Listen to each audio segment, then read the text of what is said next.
todos, mi nombre es Victoria Román, les doy la bienvenida a este webinar convocado por Chuker Testing.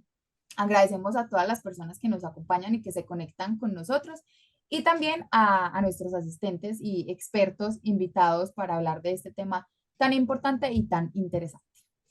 Nos acompaña entonces Carolina González, nuestra especialista de AFT, y también nos acompaña Andrés Cano y Eduard Benjumea de Visión Consultores Gerenciales. Por otro lado, también nos acompaña Andrés Fuerte de Pragmatic y les damos la bienvenida a esta conversación.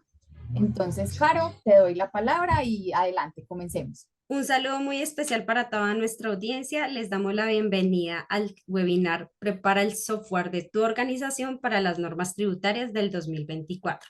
Estamos encantados de poder compartir con ustedes información valiosa para la gestión tributaria de su organización y herramientas prácticas para asegurar la implementación de un software eficiente y transparente frente a las reglas de validación que trae el documento soporte, que fue una resolución que emitió la DIAN el pasado 1 de noviembre del 2023.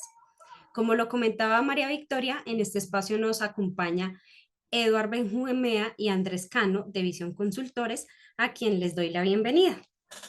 Carolina, muy buenas tardes. Bien, gracias por invitarnos y por tenernos acá. Bienvenidos. Hola, Caro, ¿cómo estás?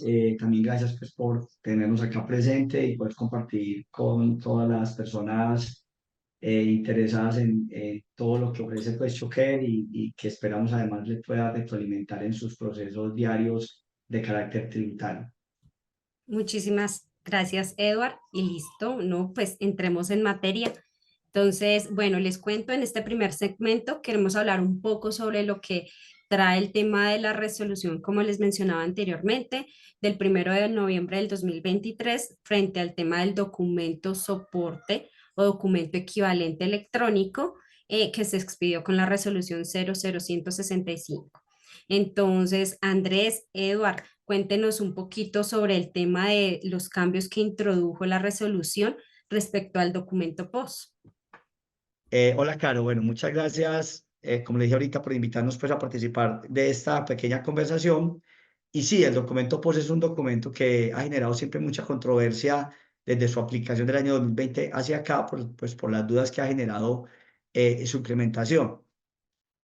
El gran cambio que trae la nueva resolución, la 165, es que tanto el documento POS como los otros 11, en total son 12 documentos equivalentes que hoy existen en la regulación, tendrán que ser emitidos bajo un nuevo esquema que se llama documento equivalente electrónico. Ese documento equivalente electrónico será entre comillas único, aunque va a tener algunas variaciones dependiendo de cuál documento equivalente, digámoslo así, de los actuales va a reemplazar. Para dar un ejemplo, hay un documento equivalente que es el que emiten las empresas que prestan servicios públicos domiciliarios.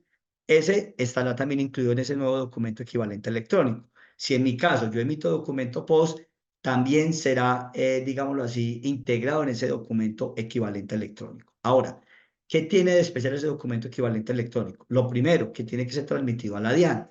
Eso significa que la DIAN, al igual que en el caso de las facturas electrónicas, pues va a tener conocimiento inmediato de la operación. El segundo cambio es que ese documento tendrá un nombre pues bastante específico. Me disculpas que tenga que leerlo acá porque es un nombre un poquito largo. Se va a llamar documento equivalente electrónico tiquete de máquina registradora con sistema POS o POS.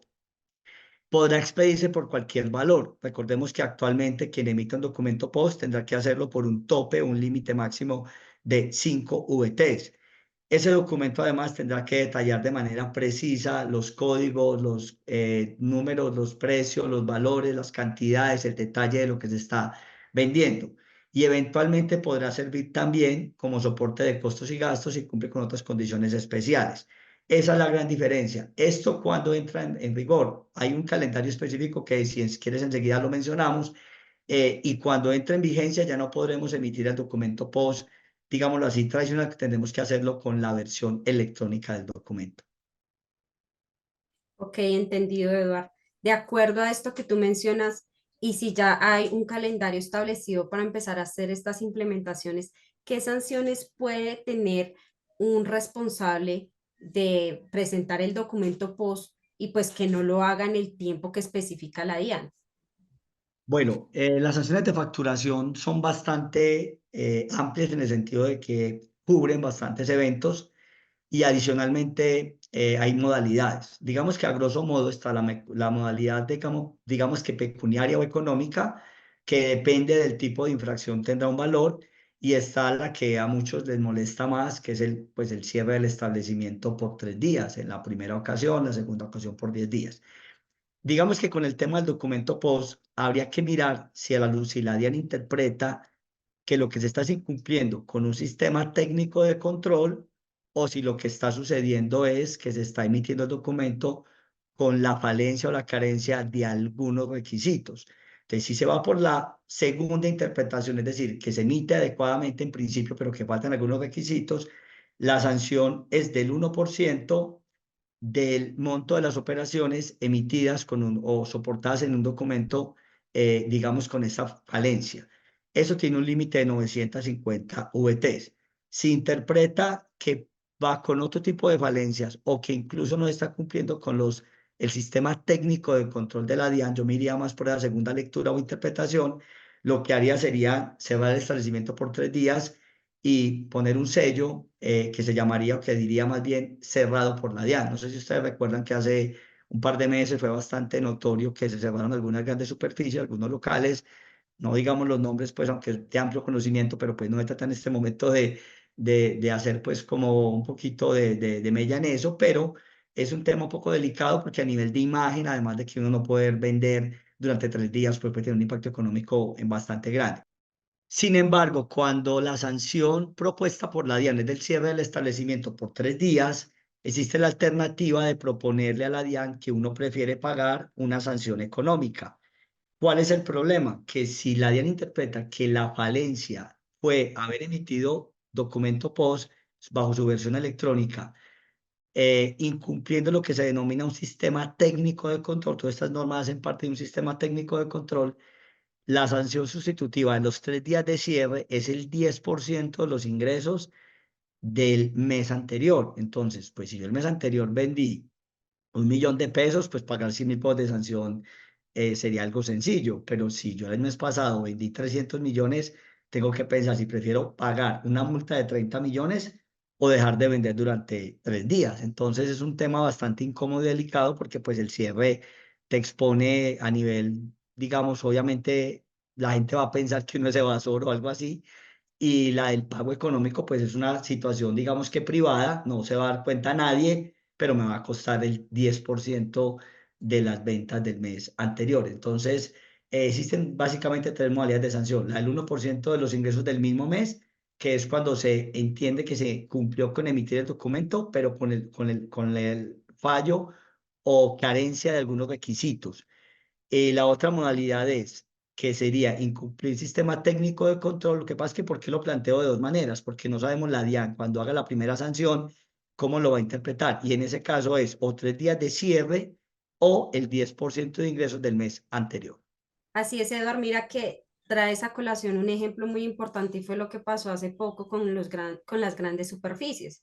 Entonces acá muchas veces queda en el tintero que de pronto es un tema de evasión de impuestos y mira que no siempre es un tema de evasión de impuestos, sino como en algunos casos pasa, que es esa falencia de lo que se implementó en el software con respecto a todas esas reglas de validación que emite la DIAN. Entonces es importante que siempre se esté haciendo como ese match de la norma versus lo que yo tengo en mi software para implementar y ver que efectivamente todo eso que me estaba pidiendo la DIAN en cada uno de sus apuntes de la norma esté completamente desarrollado en esto que es, por ejemplo, para el caso del documento posequivalente. Eduardo, bueno, y siguiendo un poquito con este hilo, por ejemplo, el tema de costos y gastos para efectos de soportarlos en el documento POS, eh, ¿cómo es el tema acá? ¿Cómo viene pues a colación ese efecto de soportar costos y gastos para el documento POS? Claro, recordemos, claro, que actualmente el documento POS no es válido como soporte de costos, gastos o impuestos descontables. Eh, En principio, además, el documento no puede emitirse por una operación mayor a 5 VTs, pero así sea por menos de 5 BTs, no es válido como soporte. Por eso cuando vamos muchas veces a comernos una hamburguesa o algo, nos dicen, necesita factura electrónica, por favor, infórmenlo previamente. Con el nuevo documento POS, que será electrónico, el documento sí servirá como soporte de costos, gastos, impuestos descontables, pero el parágrafo único del artículo 16 de la nueva resolución nos dice que para que sea válido, tendrá que identificarse en el documento básicamente el nombre de la razón social y el número de identificación del adquiriente para que efectivamente tenga ese valor como soporte de costos, gastos, impuestos descontables. Claro, esto es lógico porque de pronto no sé si recuerdan que antes de la última versión del documento POS, antes de las 5 BTs o de esta norma, el documento POS era válido como soporte de costos y gastos y no tenía necesariamente que tener identificado al adquiriente. Esto se prestaba pues como para que de pronto algunos contribuyentes un poco laxos, no sé, operaciones de terceros que no tienen nada que ver con ellos mismos, pues lo utilizaran como soporte en su contabilidad y hacían como una especie de reembolso y eso les permitía tener una mayor deducción fiscal o tener un impuesto descontable en IVA. Entonces, eso se limitó cuando salió la restricción de las 5 BTs y ya ahora va a ser nuevamente válido siempre y cuando se identifique la razón social y el NID de este contribuyente que necesita ese soporte de costos, gastos o impuestos descontables. Incluso, Caro, vale la pena recordar que en el caso de las personas naturales, en su propia declaración de renta, incluso un asalariado, los documentos o las transacciones más bien de costo-gasto, así no sea deducción, pero que soporte cualquier compra de un bien o servicio con documento con factura electrónica, pensaría yo que también estaría ampliado a documento equivalente electrónico, podrá solicitar como deducción en su declaración de renta el 1% de las operaciones que soporte con estos documentos. Entonces, cada vez va a ser más, digámoslo así, normal y cotidiano que todos queramos que nuestras transacciones estén soportadas adecuadamente, porque mínimo para nuestra propia declaración de renta vamos a tener un gastico extra que nos va a ayudar a bajar un poquito los impuestos. Así es, Eduard, y pues como para dejarles acá entonces a nuestra audiencia, sí es el tema del documento de soporte, sí nos sirve para efectos de soportar esos costos y deducciones, pero siempre y cuando esté debidamente identificada pues la persona, ¿no? Entonces que lleve el NID, que lleve la razón social, que lleve su número de identificación. Entonces es como una de las cosas importantes que se deben tener en cuenta para poder hacer pues este soporte. Mm, ya como para terminar en este segmento, Edward, le quiero contar a nuestra audiencia que nosotros desde Choker Testing hemos creado un servicio de pruebas de documento POS. Es un paquete, incluso un paquete de pruebas que ya tenemos diseñado previamente, donde nosotros hicimos todo el match de lo que vino con esta resolución, esta normativa, y creamos ya como un pool de escenarios de prueba, hablándolo acá en nuestro contexto de tecnología, que eso le puede permitir también, pues digamos, a nuestros clientes que aborden todas esas reglas de validación que puso la DIAN, y no solo esas, sino también unas que nosotros desde acá, desde la experiencia de nosotros como empresa de pruebas, sacamos en cuanto a temas orientados al éxito, al fallo que se puede presentar en cualquier software. De este mismo modo, también nosotros en nuestro paquete de pruebas también creamos incluso escenarios de prueba donde también hacemos validación de toda la parte impositiva que ya más adelante, en un momentico vamos a hablar del tema, que también es algo que pues digamos, ha dispuesto la DIAN ya desde hace ratico, y que en algunos casos hemos visto que no se han implementado. De pronto a veces esos impuestos tienden a generar un poco de confusión por su forma de cálculo. Entonces, bueno, eso les queríamos contar desde la parte del documento POS. Y yo creo que también como para afianzar un poquito lo que estamos teniendo acá en este webinar, tenemos un invitado especial. Está Andrés Fuerte, él es gerente de la fábrica de software de Pragmatic. Entonces, queremos también que Andrés nos cuente desde su experiencia cómo ve este tema, y bueno, y adicional, cómo le fue trabajando con nosotros, con Choker. Buenas tardes, Carolina, muchas gracias. Buenas tardes a todos. Efectivamente, soy Andrés Fuerte, gerente de la fábrica de software de Pragmatic SaaS Colombia. En Pragmatic, de manera general, pues ofrecemos implementación de un ERP de categoría multinacional, donde una de nuestras líneas de implementación más importante hace referencia a los servicios de cara a la DIAN, como lo son facturación electrónica, novena electrónica, documento soporte, entre otros servicios. Nuestro camino con Choker Testing inicia cuando nos enfrentamos a ese gran reto de crecimiento y aceptación que tuvimos por parte de nuestros clientes frente a estos servicios de cara a la DIAN, lo que nos llevó a querer implementar una metodología de testing para, uno, garantizar la calidad y también la transparencia de dichos servicios a cada uno de nuestros clientes. Sin embargo, en el mercado de asesorías de testing es habitual encontrar empresas que solo se enfocan en la parte contable, otras que solamente tienen la parte de calidad e incluso algunas que solamente tienen la parte de metodologías efectivas y adaptables al core de negocio. Pero es muy difícil encontrar una empresa que ofrezca una solución 360 grados. No obstante, bueno, con Choker Testing encontramos ese gran aliado estratégico que nos permitió o nos garantizó consultores propiamente estudiados en temas contables que sabían de implementar pruebas de calidad y sobre todo estaban certificados para implementar las metodologías desde cero y sobre todo de una manera muy adaptable. Esto también nos permitió tener un increíble caso de éxito, ya que nuestro sector de la tecnología, como ustedes saben, vive en constante evolución. También los requerimientos de la DIAN están cada vez en constante evolución y Choker siempre supo adaptarse a esos cambios de manera rápida para apoyar nuestras estrategias. Incluso sus consultores tienen un profundo conocimiento de leyes y normativas, lo cual también nos dio siempre la tranquilidad de saber que estábamos tomando decisiones de negocios pues acordes para la tranquilidad de nuestros clientes. Por todas estas razones, nosotros como empresa y como gerente de fábrica recomendamos tener a Choker Testing como un aliado estratégico para temas contables, normativos, de calidad e incluso de metodología, ya que desde nuestro punto de vista son una opción demasiado completa en comparación a otros oferentes del mercado.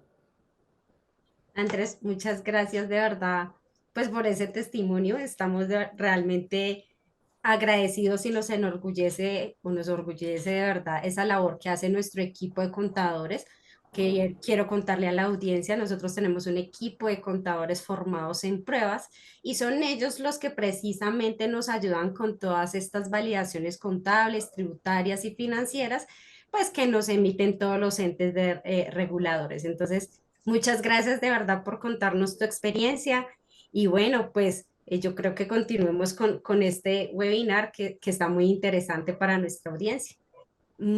Andrés Cano, te doy la bienvenida y ya en este segundo segmento quiero que hablemos un poquito sobre esos cambios en facturación. Entonces, quiero que nos cuentes un poquito sobre el tema que ha traído también a colación la emisión de facturas en divisas diferentes al peso colombiano. Entonces, cuéntanos un poquito más sobre este tema. Sí, claro. Mira, como lo mencionabas tú ahorita, muchas veces las situaciones que se presentan de discusiones con la administración de impuestos no son porque las personas no estén cumpliendo con sus impuestos a cabalidad, sino que hay unas ritualidades entendidas como unos cumplimientos de unos requisitos formales en los cuales si no se tiene ese cumplimiento estricto, la da paso para que se puedan imponer ciertas sanciones.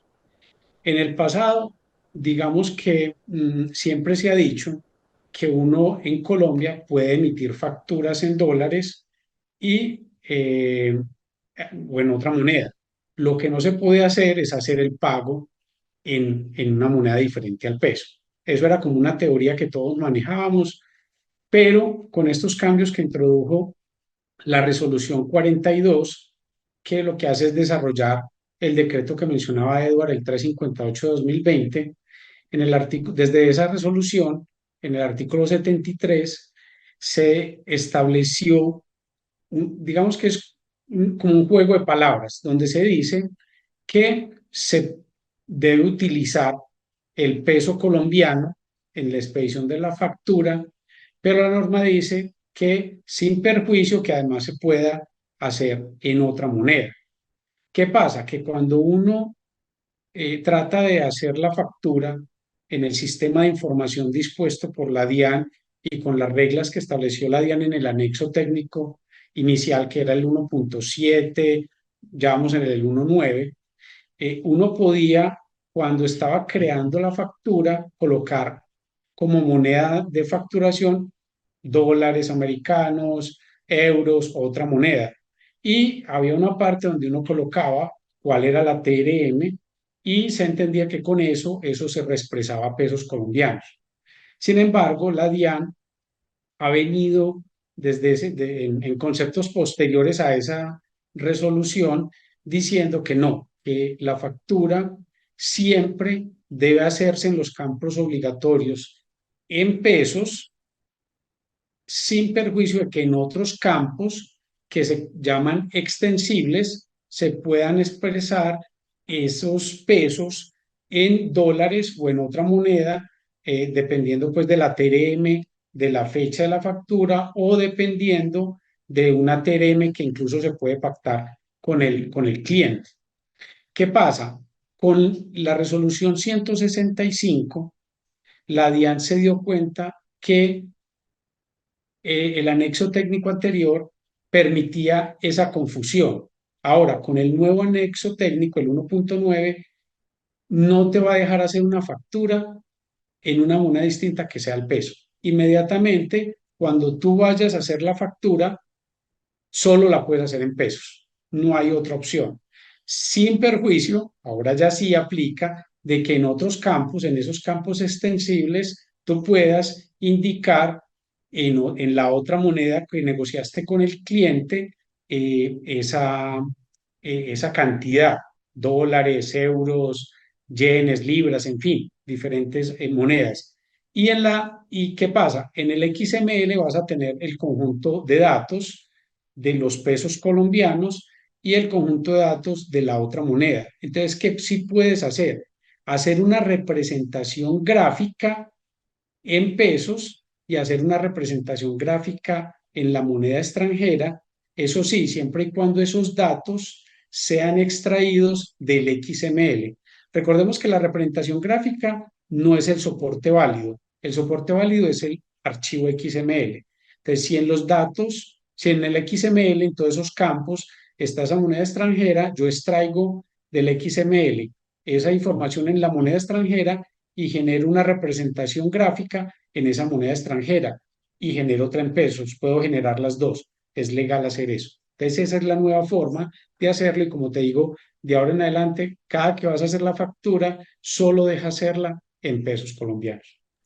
Mira que importante que nuestra audiencia conozca esta parte porque ese fue un tema de discusión hace algunos meses referente a que como estábamos atados a que la factura solo iba a llevar el peso colombiano, como que la gente se preguntaba, bueno, ¿y qué pasa si yo vendo en yenes? ¿Qué pasa si yo vendo en dólares? Entonces, ¿el cliente cómo va a hacer para pagar? Y ya tú nos estás mencionando, o sea, se pasan en pesos colombianos, pero va a haber un apartado, por decirlo así, donde yo también voy a poner lo que equivale a, pues, a la moneda en la que yo pacte con mi cliente, ¿cierto?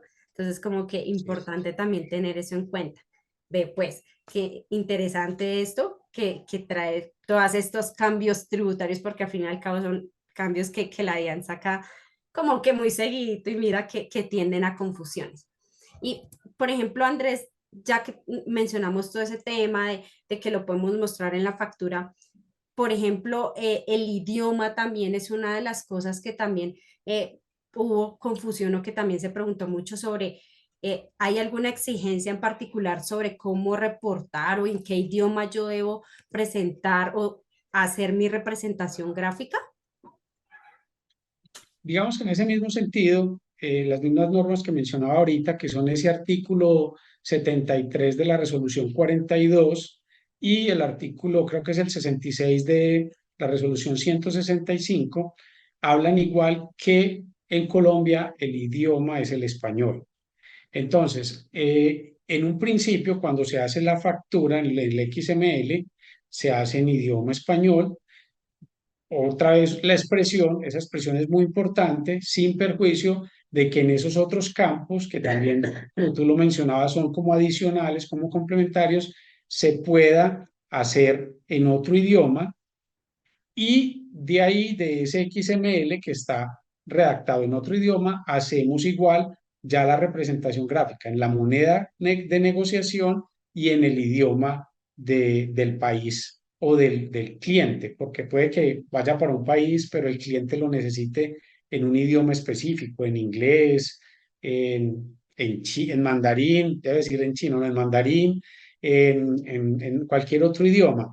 Entonces, sí debe ser en español en principio y en esos otros campos se colocan los textos en el otro idioma. Entonces, por ejemplo, tú vas a tener en una presentación gráfica, vas a tener factura electrónica de venta y en el otro idioma vas a tener posiblemente invoice, que es como se denomina en esos otros idiomas.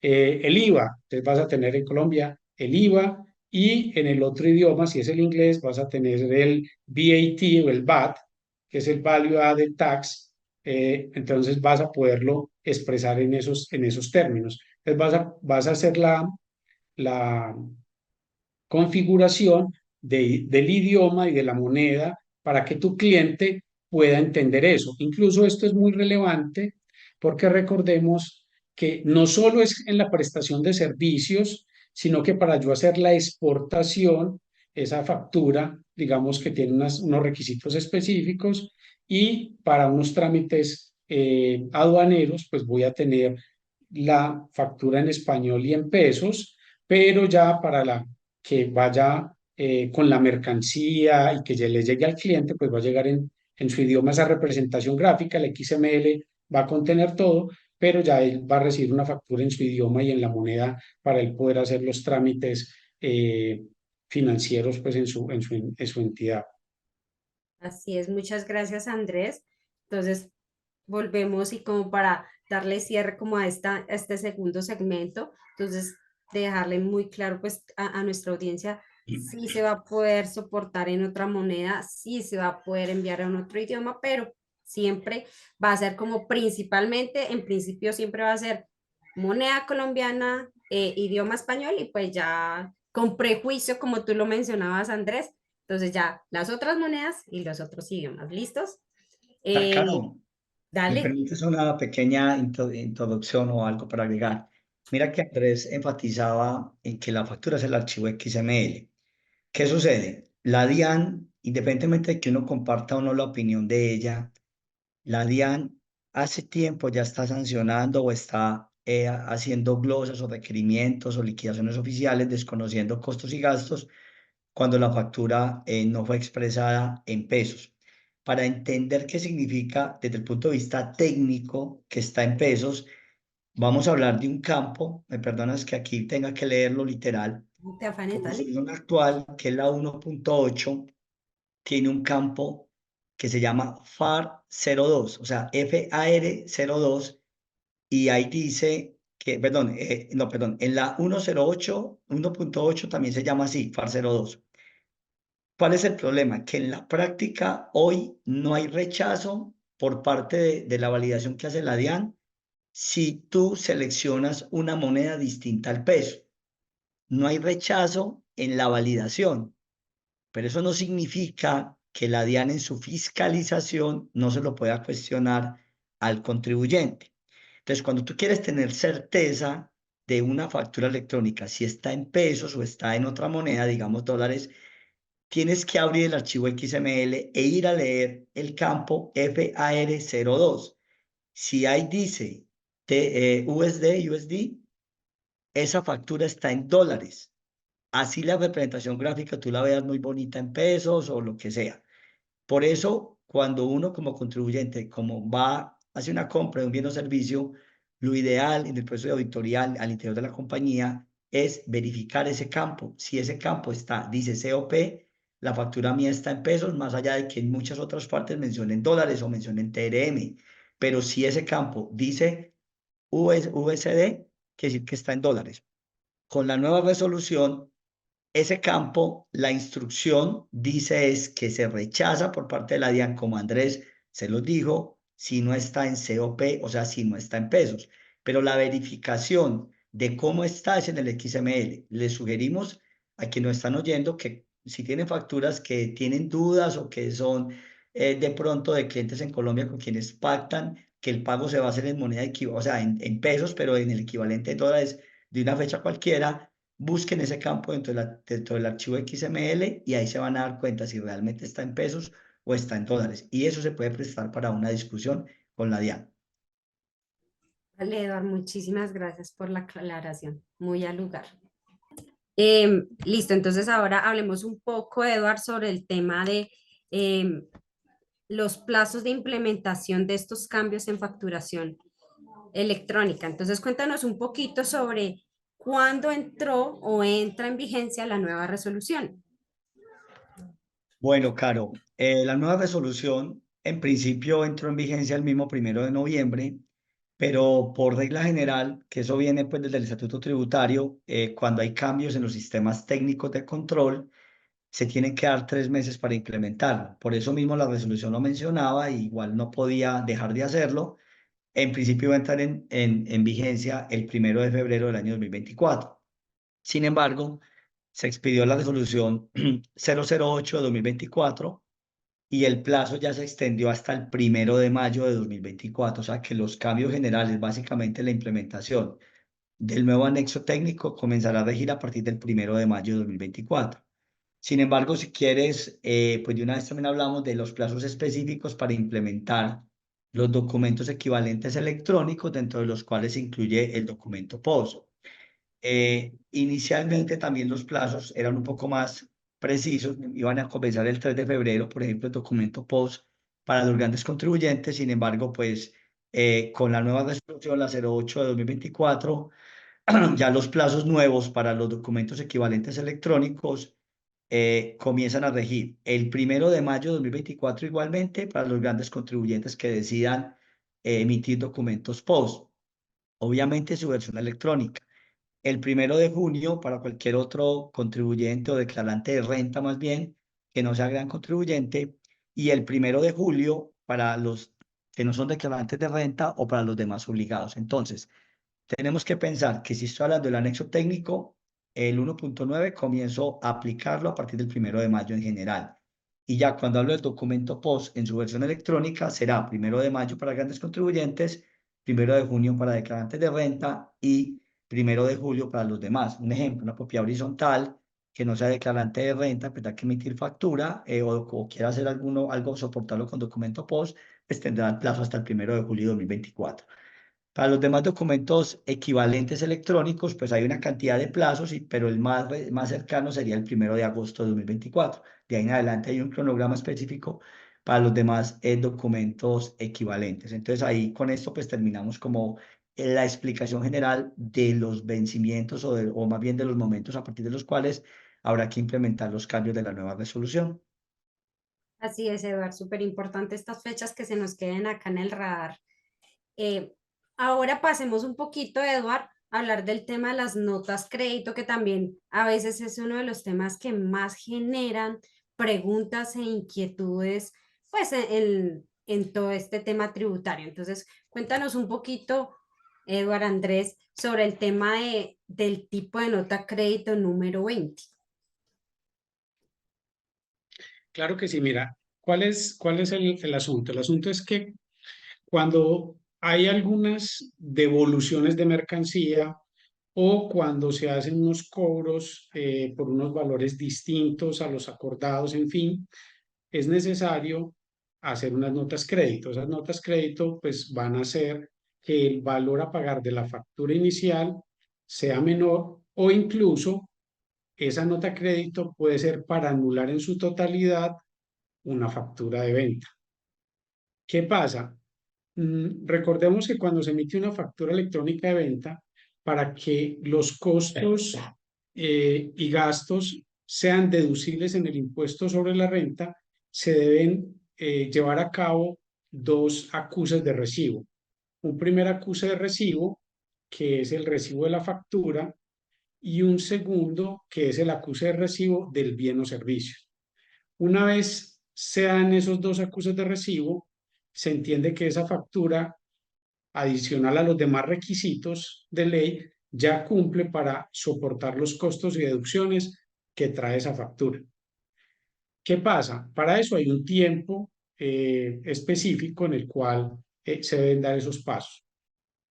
Si yo me doy cuenta de que debo anular una factura o que debo disminuir el valor a pagar, porque también puede ser que el cliente me haga una reclamación, entonces, antes de que pase, de que llegue, de que se den esos dos eventos, está el primer evento que es el acuse de recibo, el cliente da el acuse de recibo, valida la factura y me dice, no, usted me está cobrando más o le voy a devolver esta mercancía que llegó mala y me hace un reclamo. Entonces, antes de él darme el recibo del bien o servicio, yo emito una nota crédito. En ese caso, como no se ha dado el segundo evento, que es el acuse de recibo del bien o servicio, emito una nota crédito tipo 20, en la cual yo digo que se hace con referencia a tal factura, ¿cierto? Puede pasar que la nota crédito se dé por unos conceptos que se llama rebates. ¿Qué son los rebates? Yo hago muchas compras durante el año y cuando cumplo cierta cuota, cierto monto, el proveedor me da un descuento sobre el volumen que yo he comprado. Entonces ahí me hace una nota crédito. ¿Qué pasa? Como ya han pasado muchos meses y yo no sé a cuál factura en específica me va a aplicar esa nota crédito, en ese evento ya aplico la nota crédito tipo 22 y ya no voy a decir a cuál factura es porque no sé cuál es, sino que voy a decir a qué mes estoy aplicando esa nota crédito. Entonces, a las ventas de enero de 2024, a las ventas de tal mes. O, ¿qué pasa? Si ya se dio el segundo evento, que es el acuse de recibo de los bienes o servicios, y por alguna razón se necesita o anular la factura o hacer una disminución del valor a pagar, en ese caso ya solo se puede hacer una nota crédito tipo 22. Y ahí, digamos que yo voy a referenciar respecto al mes en el cual estoy haciendo esa nota crédito, porque después de que suceden esos eventos, el sistema de información, la parametrización que tiene el anexo técnico, hace que se cierre la puerta para hacer una nota crédito con referencia a una factura sobre la cual ya se dieron esos dos eventos.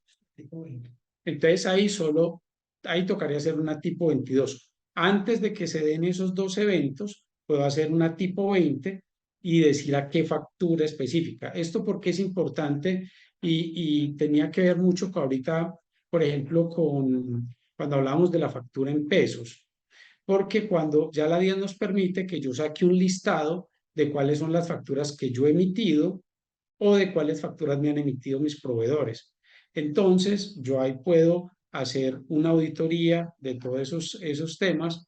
Entonces, es importante tener como esos controles de validación. Ok, Andrés, muchas gracias por la aclaración. También te iba a preguntar sobre la diferencia respecto a la 22, pero tú ya lo mencionaste. Entonces, muchas gracias igual por aclararnos acá en este espacio, ya que son de las preguntas más frecuentes que tienen, pues, todas las personas que manejan esta parte de documento y todo esto. Con base, pues bueno, a todo esto que venimos hablando, de las notas crédito, del documento post, yo quiero también darle un poquito de entrada al tema de los impuestos también, de las bebidas azucaradas y los alimentos ultraprocesados, ya que creo y me parece muy pertinente traerlo a colación teniendo en cuenta que pues son cosas que también tenemos que tener muy en cuenta cuando vamos a hacer la expedición de un documento equivalente, pues cuando hay venta de este tipo de productos. Entonces, bueno, por favor, cuéntenos un poquito sobre cuáles son los códigos especiales para estos impuestos. Y bueno, ahondemos un poquito más en el tema, Eduardo. Claro, Caro. Bueno, básicamente recordemos que los impuestos que se llaman saludables fueron incorporados por la Ley 2277 de 2022, o sea, la última gran reforma tributaria que tuvimos, pero el cobro del impuesto comenzaba a regir a partir del 1 de noviembre. Una de las discusiones que se dio con la DIAN o conversaciones y que la DIAN ha emitido varios conceptos, incluso un concepto general sobre este tipo de impuestos y algunos desarrollos adicionales, pues era que, ¿cómo hago para facturarlo si no tengo unos campos en la factura electrónica para ello? Entonces, lo que la DIAN dijo fue, mire, en la resolución nueva, en el anexo técnico número 1.9, van a existir dos campos, que es el campo IBUA y el campo ICUI, que son para cobrar este tipo de impuestos. Sin embargo, como en la resolución anterior, en el anexo anterior no existían, lo que hizo la DIAN fue hacer una habilitación de estos campos, digamos que en el anexo técnico, para que el operador tecnológico, perdón, lo pueda incorporar desde el 1 de noviembre. O sea, que aún estando bajo la regulación del anexo técnico 1.8, se puedan utilizar estos dos campos para efectos de hacer los cobros de estos impuestos, que son impuestos, digamos, indirectos. Ya con la 1.9, pues ya venía incorporado, estaba descrito en la resolución, en el anexo técnico, en ese mismo anexo que viene pues con la resolución 165. Ahora bien, hay un tema importante, Caro, y es que, aunque esto tiene más que ver con facturación, mucha gente se preguntaba, pero mire, si yo, por ejemplo, soy un productor de este tipo de productos, de bienes, pues indudablemente tengo que cobrar el impuesto, pero cuando yo, digamos, se lo vendo a un comercializador, yo se lo cobro a él, pero él cómo se lo cobra, digamos, a su consumidor final o a su redistribuidor. Entonces, lo que tenemos que entender es que hay impuestos que solamente recaen en un responsable. En el caso de estos impuestos siempre será en el productor o en el importador, nunca será en un comercializador posterior. ¿Eso qué significa? Que obviamente si yo comercializo este tipo de bienes, pues yo debo recuperar el impuesto que me está cobrando a mí el productor, pero en ese caso lo tengo que ver como un mayor valor del costo del producto que estoy adquiriendo y tendré que trasladárselo al cliente de esa manera. Más no debo cobrárselo de manera explícita al cliente. Es decir, yo como comercializador no lo tengo por qué separar o diferenciar como un cobro adicional. Solamente lo puede hacer el responsable, que sería o el importador, que es solamente cuando se lo paga a la DIAN, o el productor, cuando pues efectivamente está fabricando el bien o producto. Entonces es importante resaltar eso básicamente. En conclusión, ya hay unos campos habilitados para esos impuestos que se identifican con los códigos, el código 34 y digamos que la sigla es IBUA y el código 35 que es el ICUI. Y eso también ya va a quedar incorporado plenamente con la resolución 165 y su anexo técnico 1.9. Vale, Eduard, una pregunta que hace mucho o que se hace mucho más bien, es, tenemos entendido que hay algunos impuestos que no deben discriminarse o que no siempre se deben discriminar estos impuestos en las facturas. Sin embargo, ¿hay alguna excepción de quienes sí deben discriminarlos? Sí, es en complemento con lo que acabamos de mencionar. Siempre en cualquier impuesto, a ver, hay impuestos directos e indirectos. El directo es cuando tú asumes la carga económica del impuesto, digamos el impuesto de renta. El IVA es un impuesto indirecto porque, digamos, Choquer lo cobra a sus clientes, pero se lo traslada a la DIAN. En ese caso, el papel de Choquer se llama responsable. El que lo paga es el que finalmente es como una especie de consumidor final. Entonces, cuando se habla de un impuesto que se puede llamar monofásico, es decir, solo lo cobra el productor o el importador, es el único que lo tiene que discriminar. Digamos, si yo fabrico papitas con alto contenido de sal y todas estas cosas, yo lo facturo a quien se lo venda, sea un consumidor final o sea un comercializador, o sea, a una gran superficie. Pero ya el que lo vende por segunda ocasión no lo tiene que discriminar. Él lo ve como un mayor valor de su costo, tendrá que fijar un precio final que lo cubra o que de alguna manera le permita no perder ese gasto, pero él no tendrá que discriminarlo, de hecho no podrá hacerlo, porque lo más importante es, quien lo discrimina es que tiene que meter una declaración específica para pagarle ese impuesto a la DIAN. El que no tiene que ir a pagar a la DIAN el impuesto ya no lo puede discriminar. Esa es como la mejor manera de tener certeza de eso. Ah, ok, súper importante, Eduard, porque esas son también de las dudas que se presentan y más porque tenemos los impuestos monofásicos y los plurifásicos y pues siempre tiende a haber diferencia o bueno, también confusión en quién lo factura, por decirlo así. Eh, bueno, yo creo que con esto ya damos como por cerrado todo este tema también de documento post, de factura, de impuestos y ahora queremos pues dar como un último enfoque a este webinar y es sobre el tema de la nómina electrónica también, que también es muy importante tenerla en cuenta es una resolución que trajo la DIAN hace ya ratico, pero pues que cabe resaltar en este webinar y ya como para dar cierre de esto que hemos venido hablando. Entonces, les cedo la palabra. Claro, Caro, mira, es importante, digamos que todos estos temas que hemos traído a colación en esta conversación tienen que ver mucho con el tema de sistemas de información, con el tema de validaciones, con el tema de parametrizaciones. Son demasiadas formalidades que ha creado la DIAN para dos cosas. Uno, para poder hacer sus procesos de fiscalización y dos, para que las empresas pues, puedan optimizar sus procesos. Porque, por ejemplo, cuando hay empresas en las cuales ya llega una factura electrónica y el XML, el software lo lee y puede hasta contabilizar parte de esa factura electrónica automáticamente. Con el tema de la nómina electrónica, ¿qué pasa? Cuando se le pagan la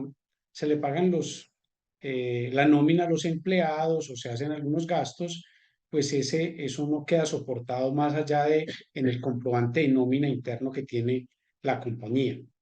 Entonces la DIAN, digamos que en su ánimo de establecer cómo ella enterarse de esa información, creó el documento soporte de nómina, que es un documento soporte igual a la factura electrónica, igual a los documentos equivalentes, igual al documento soporte. Todos ellos viajan a la DIAN para ellos acumular toda esa información y poder hacer sus procesos. Entonces, este documento soporte de nómina electrónica tiene como objetivo que sea el soporte de los costos y deducciones asociados con pagos laborales que hace una empresa. Entonces, ¿qué va ahí?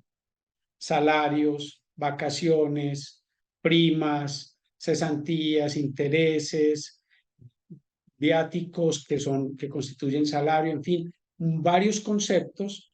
Entonces, cuando una compañía va a llevar en su declaración de renta toda la sumatoria de todos estos conceptos, debe verificar que los soportes de nómina electrónica que transmitió a la DIAN durante los 12 meses del año, la sumatoria de esos comprobantes sea igual o por lo menos sea mayor que el valor que se va a tomar como deducible en su declaración de renta. Ese es como muy importante, cuál es el objetivo o para qué se crea este documento soporte de nómina.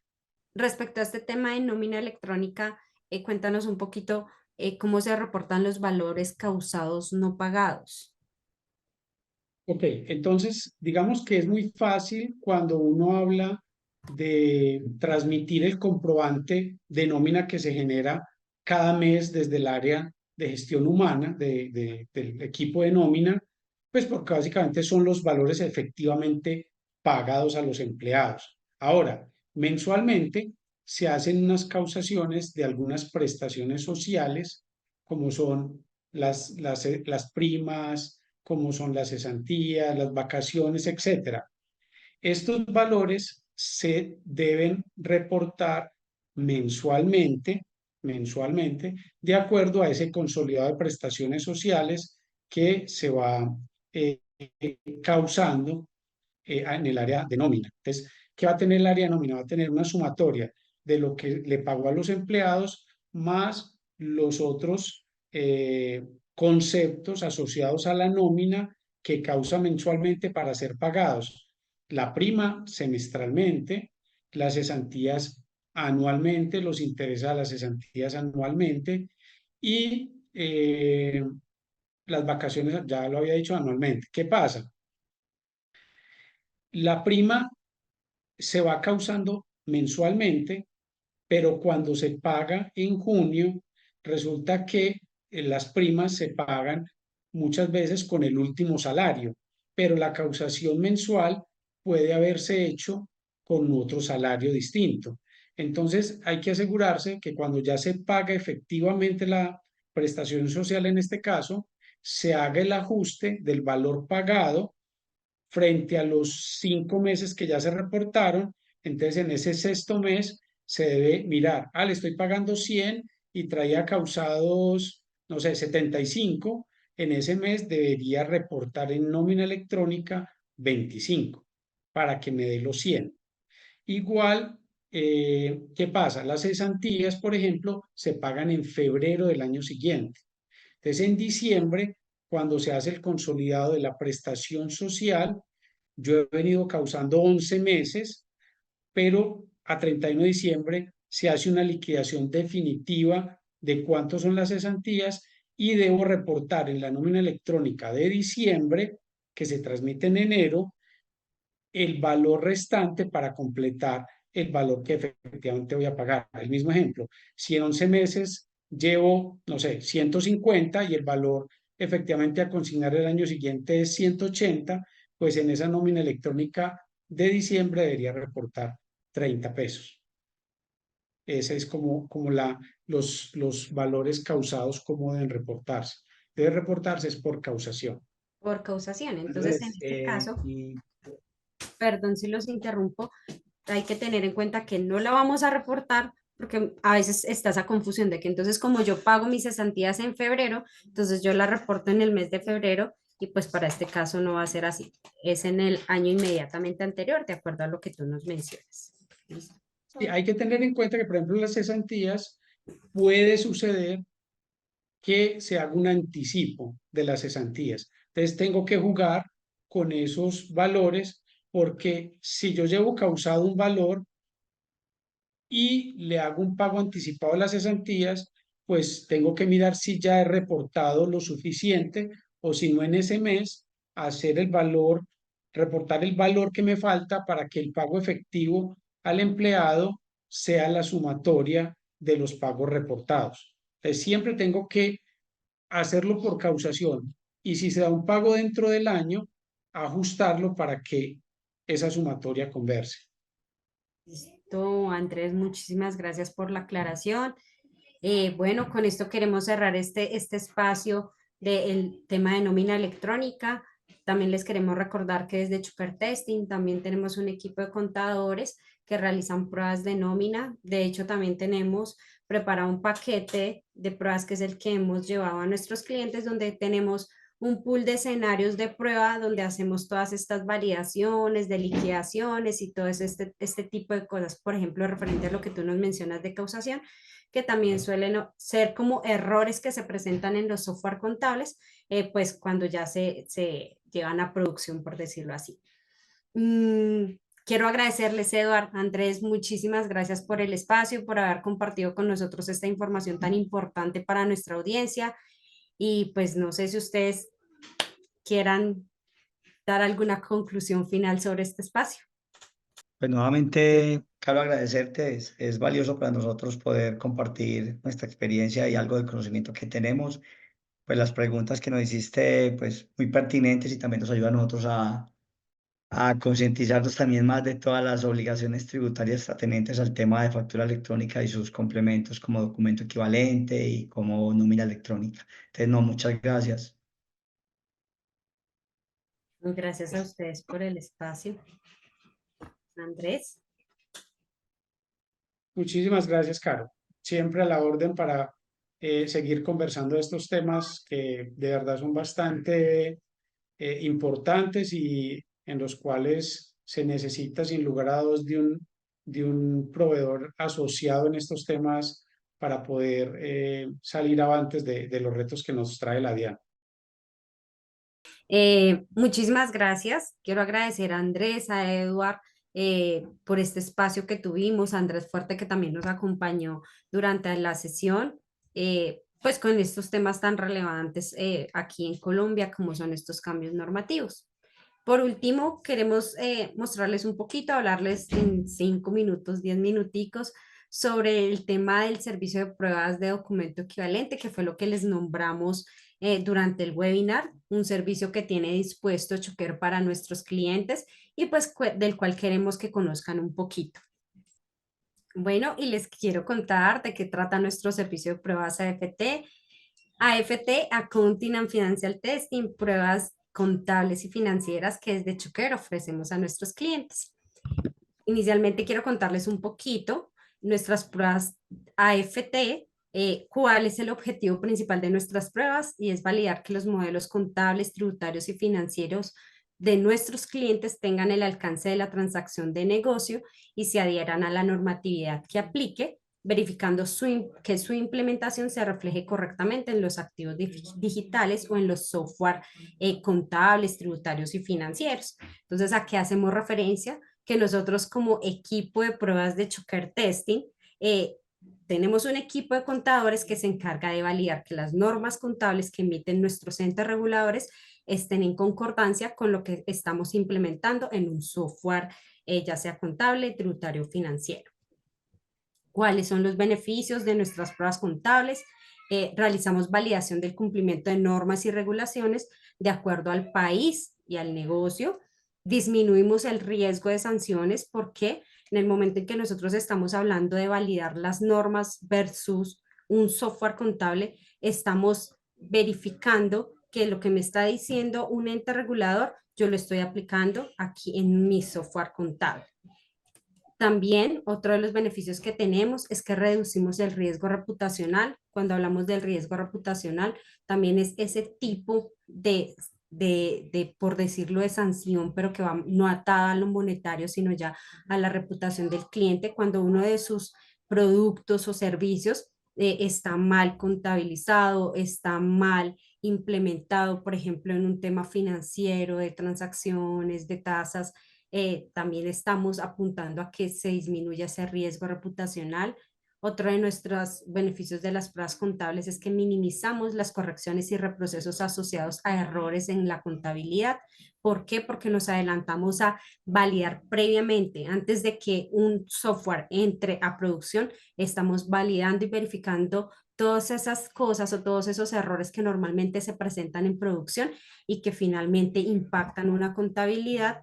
Y por último, apoyamos procesos de negocio que involucren la participación del área financiera del cliente. Entonces, esas son las 5 aristas por las cuales nosotros como Choker apuntamos a apoyar a nuestros clientes con nuestras pruebas contables. Listo, ya pasando un poquito pues a lo que es nuestro servicio de pruebas de documento equivalente electrónico, les queremos contar que desde Choker Testing apoyamos a nuestros clientes con el soporte, habilitación y atención del cumplimiento de esta norma, de la que les hemos venido hablando acá en el webinar. Entonces, ¿qué hicimos nosotros como Choker Testing? Con nuestro equipo de contadores, que ya también les hemos contado que son contadores expertos en pruebas, formados en pruebas, lo que hicimos fue hacer una lectura de toda esta normativa, un análisis, una interpretación de esta normativa, y lo que hicimos fue plasmarla, modelando escenarios de prueba, casos de prueba que se pueden dar durante toda esta implementación. Entonces, ¿qué hacemos como Choker? Con nuestro equipo de pruebas, que es nuestro equipo contable, contadores expertos, acompañamos a nuestros clientes en ese análisis e interpretación de la normativa. Partiendo de ese análisis que hicimos, identificamos riesgos que se pudieran materializar en sanciones y o multas asociadas al incumplimiento de esta norma.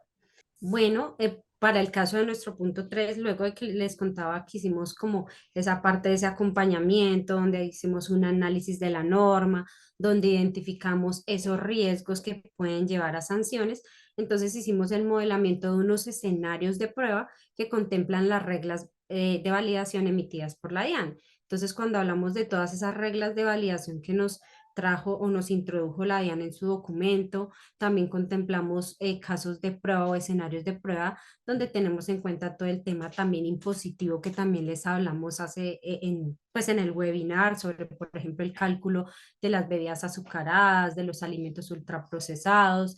También tenemos todas esas pruebas orientadas al fallo o pruebas en las que nosotros decimos cómo se debe comportar el aplicativo en caso de que nosotros introduzcamos una transacción que no debe ser. Entonces, por ejemplo, si ponemos valores negativos en una factura, cómo se debe comportar el aplicativo. Y también trajimos pruebas en cuanto al tema de las contingencias que emite la DIAN. Entonces, tenemos ya un paquete de pruebas modelado con muchos más bien con varios escenarios de prueba que contemplan todas esas validaciones, pruebas orientadas al éxito, pruebas orientadas al fallo, pruebas de no afectación, que precisamente son estas últimas las que muchas veces se dejan de hacer o que no se tienen en la cobertura de las pruebas y que terminan fallando en producción.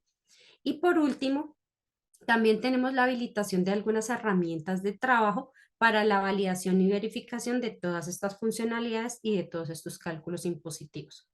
Esto es un paquete que ya está creado por Choquer, es decir, que si nosotros hoy en día llegamos a un cliente, no llegamos desde cero a hacer una creación o una planeación desde cero, sino que ya tenemos un adelanto y esto nos ayuda o también le aporta mucho a, a nuestros clientes porque ya llevamos adelantado un tema, vamos con más eficiencia y podemos así también reducir tiempos que muchas veces se van en el tema de planeación, de diseño y de lectura de documentación. Entonces, como que acá los vamos a poder acortar porque, o más bien los estamos acortando porque ya tenemos un paquete que lleva incluido todas estas variables y que pues ya es llegar a un cliente, por decirlo así, hacer ese match de las reglas de negocio frente a lo que nosotros tenemos ya modelado y pues ya hacer unos ajustes muy a alto nivel y ya podríamos decir que entraríamos ya a hacer la ejecución de estas pruebas tanto contables como tributarias, porque acá también tenemos todo el tema de la validación contable, entonces no es solo el tema de lo que viene en la normativa de las reglas de validación y todo lo que yo les contaba ahorita, sino también toda esta parte contable de cómo se debe hacer la imputación contable de todas estas transacciones que normalmente uno prueba y que pues van desde un flujo completo. Entonces, desde que yo origino mi transacción y creo una factura, desde que paso y voy validando y verificando que toda esta parte del flujo que me hace la factura se esté comportando bien, todos estos cálculos impositivos que estoy generando, todo el cobro, los valores, hasta llegar a su reporte o por decirlo a su parte final, que es la validación contable y toda la parte de reportería, tanto reportería contable como también de impositiva o de impuestos. Esto era lo que les queríamos contar sobre nuestro servicio de pruebas contables, documento equivalente electrónico. Estamos atentos, si tienen alguna duda, alguna inquietud, nos pueden contactar al correo que sale en pantalla. Y por último, muchísimas gracias por haber estado en este webinar y pues por haber estado con nosotros.